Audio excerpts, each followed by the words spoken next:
今天买了1斤生蚝肉，个子挺大个的，18块钱1斤，这个我就觉得好划算。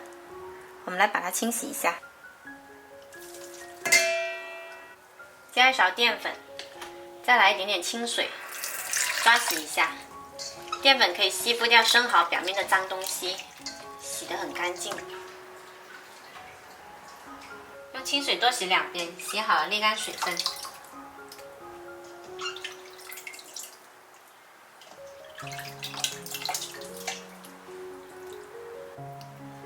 炒上咸菜切成薄片。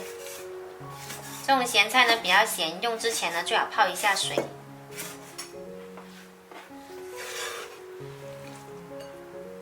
然后我还准备了有其他食材，五花肉切成片，姜粒、蒜粒、蒜梗，还有蒜叶、芹菜。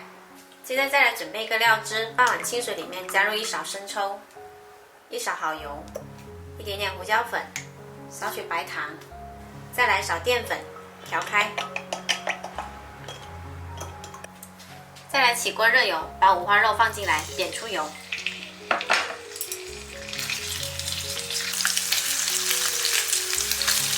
把五花肉煸到金黄，就把姜、蒜还有蒜梗放进来。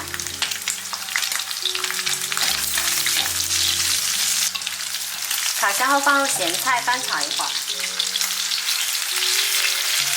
再把生蚝铺上来，淋上刚刚调好的料汁。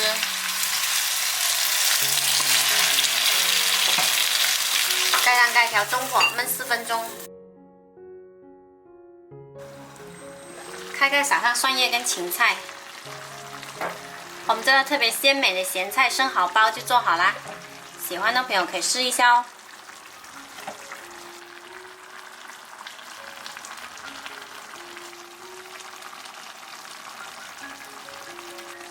我是小花，喜欢我的视频记得关注我哦。